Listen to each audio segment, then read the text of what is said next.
بسم اللہ الرحمن الرحیم، السلام علیکم۔ ملک شام کا ایک یہودی ایس مکہ سے کچھ فاصلے پر رہتا تھا۔ جب بھی کسی کام سے آتا، وہاں کے لوگوں سے ملتا تو ان سے کہتا، بہت قریب کے زمانے میں تمہارے درمیان ایک بچہ پیدا ہوگا، سارا عرب اس کے راستے پر چلے گا، سامنے ذلیل اور پست ہو جائے گا، وہ عجم اور اس کے شہروں کا بھی مالک ہو جائے گا۔ یہی اس کا زمانہ ہے، جو اس کی نبوت کے زمانے کو پائے گا وہ اس کی پیروی کرے گا، وہ اپنے مقصد میں کامیاب ہوگا، جس خیر اور بھلائی کی وہ امید کرتا ہے وہ اس کو حاصل ہوگی، اور جو شخص اس کی نبوت کا زمانہ پائے گا مگر اس کی مخالفت کرے گا، وہ اپنے مقصد اور آرزوؤں میں ناکام ہوگا۔ مکہ معظمہ میں جو بھی پیدا ہوتا، وہ یہودی اس بچے کے بارے میں تحقیق کرتا اور کہتا، ابھی وہ بچہ پیدا نہیں ہوا۔ آخر جب نبی کریم صلی اللہ علیہ وسلم اس دنیا میں تشریف لائے تو عبد المطلب اپنے گھر سے نکل کر اس یہودی کے پاس پہنچے۔ اس کی عبادت گاہ کے دروازے پر پہنچ کر انہوں نے آواز دی۔ ایس نے پوچھا، کون؟ انہوں نے اپنا نام بتایا۔ پھر اس سے پوچھا، تم اس بچے کے بارے میں کیا کہتے ہو؟ اس نے پھر دیکھا، پھر بولا، ہاں تم ہی اس کے باپ ہو سکتے ہو۔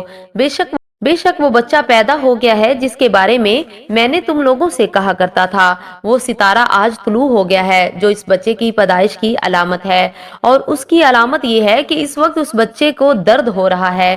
یہ تکلیف اسے 3 دن رہے گی، اس کے بعد یہ ٹھیک ہو جائے گا۔ راہب نے جو یہ کہا تھا کہ بچہ 3 دن تک تکلیف میں رہے گا، تو اس کی تفصیل یہ ہے کہ آپ نے 3 دن تک دودھ نہیں پیا تھا، اور یہودیوں نے جو یہ کہا تھا کہ ہاں آپ ہی اس کے باپ ہو سکتے ہیں، اس سے مراد یہ ہے کہ عربوں میں دادا کو بھی باپ کہہ دیا جاتا ہے۔ اور نبی کریم صلی اللہ علیہ وسلم ایک بار خود فرمایا تھا، میں عبد المطلب کا بیٹا ہوں۔ یہودی نے عبد المطلب سے یہ بھی کہا تھا کہ اس بارے میں اپنی زبان بند رکھیں، یعنی کسی کو کچھ نہ بتائیں، ورنہ لوگ اس بچے سے زبردست حسد کریں گے، اتنا حسد کریں گے کہ آج تک کسی نے نہیں کیا، اور اس کی اس قدر سخت مخالفت ہوگی کہ دنیا میں کسی اور کی اتنی مخالفت نہیں ہوئی۔ پوتے کے متعلق یہ باتیں سن کر عبد المطلب نے ایس سے پوچھا، اس بچے کی عمر طبی ہوئی تو بھی 70 سال تک نہیں ہوگی، 61 یا 63 سال کی عمر میں وفات ہو جائے گی، بلکہ اس سے پہلے ہی ہوگی، اور اس کی امت کی اوسط عمر بھی اتنی ہوگی۔ اس کی پیدائش کے وقت دنیا کے بت ٹوٹ کر گر جائیں گے۔ یہ ساری علامات اس یہودی نے گزشتہ انبیاء کی پیش گوئیوں سے معلوم کی تھی، اور یہ سب بالکل سچ ثابت ہوئیں۔ قریش کے کچھ لوگ عمر بن نفیل اور عبداللہ وغیرہ ایک بت کے پاس جایا کرتے تھے، یہ اس رات بھی اس کے پاس گئے جس رات آپ صلی اللہ علیہ وسلم کی پیدائش ہوئی۔ انہوں نے دیکھا کہ وہ بت اوندے منہ گرا پڑا ہے۔ ان لوگوں کو یہ بات بری لگی، انہوں نے اس کو اٹھایا، سیدھا کر دیا، مگر وہ پھر گر گیا۔ انہوں نے پھر اس کو سیدھا کیا اور پھر الٹا ہو گیا۔ ان لوگوں کو بہت حیرت ہوئی، یہ بات بہت عجیب لگی۔ تب اس بت سے آواز نکلی، یہ ایک ایسے بچے کی پیدائش کی خبر ہے جس کے نور سے مشرق اور مغرب میں زمین کے تمام گوشے منور ہوں گے۔ بت سے نکلنے والی آواز نے انہیں اور زیادہ حیرت زدہ کر دیا۔ اس کے علاوہ ایک واقعہ یہ پیش آیا کہ ایران کے شہنشاہ کسریٰ نوشیروہ کا محل ہلنے لگا اور اس میں شگاف پڑ گئے۔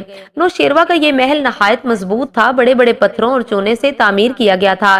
اس واقعے سے پوری سلطنت میں دہشت پھیل گئی، شگاف پڑنے سے خوفناک آواز بھی نکلی، محل کے 14 کنگرے ٹوٹ کر نیچے آ گرے۔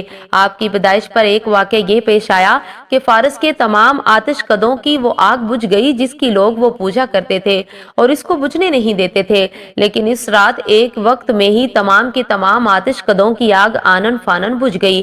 آگ کے پوجنے والوں میں رونا پیٹنا مچ گیا۔ کسریٰ کے یہ تمام اطلاعات ملی تو اس نے ایک کاہن کو بلایا۔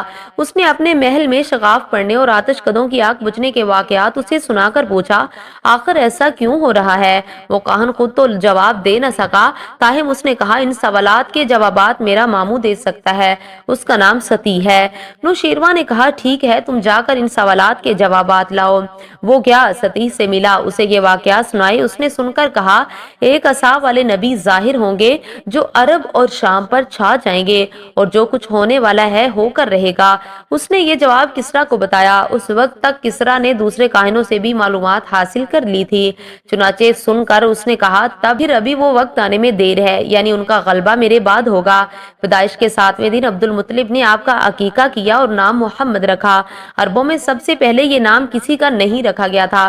قریش قریش کو یہ نام عجیب سا لگا۔ چنانچہ کچھ لوگوں نے عبد المطلب سے کہا، اے عبد المطلب، کیا وجہ ہے کہ تم نے اس بچے کا نام دادا کے نام پر نہیں رکھا بلکہ محمد رکھا ہے، اور یہ نام نہ تمہارے باپ دادا میں سے کسی کا ہے نہ تمہاری قوم میں کسی کا؟ عبد المطلب نے انہیں جواب دیا، میری تمنا ہے کہ آسمانوں میں اللہ تعالیٰ اس بچے کی تعریف کریں اور زمین پر لوگ اس کی تعریف کریں۔ محمد کے معنی ہے جس کی بہت زیادہ تعریف کی جائے۔ اسی طرح والدہ کی طرف سے آپ کا نام احمد رکھا گیا۔ احمد نام بھی اس سے پہلے کسی کا نہیں رکھا گیا تھا۔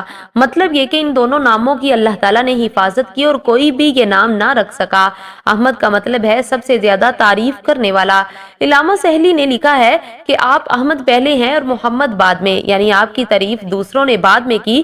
اس سے پہلے آپ کی شان یہ ہے کہ آپ اللہ تعالیٰ کے سب سے زیادہ حمد و ثنا کرنے والے ہیں۔ پرانی کتابوں میں آپ کا نام احمد ذکر کیا گیا ہے۔ اپنی والدہ کے بعد آپ نے سب سے پہلے صوبیہ کا دودھ پیا۔ دودھ نبی کریم ابو لہب کی باندھی تھی، ان کو ابو لہب نے آپ کی پیدائش کی خوشی میں آزاد کر دیا تھا۔ صوبیہ نے آپ کو چند دن تک دودھ پلایا۔ انہی دنوں صوبیہ کے ہاں اپنا بیٹا پیدا ہو گیا۔ آپ کی والدہ نے آپ کو صرف 9 دن تک دودھ پلایا۔ ان کے بعد صوبیہ نے دودھ پلایا۔ پھر دودھ پلا باری حضرت حلیمہ سعدیہ رضی اللہ تعالی عنہا کی آئی۔ مزید ایسی اسلامک ویڈیوز کے لیے ہمارے چینل کو سبسکرائب ضرور کریں۔ ملتے ہیں ایک اور نئی ویڈیو کے ساتھ۔ وعلیکم السلام ورحمۃ اللہ وبرکاتہ۔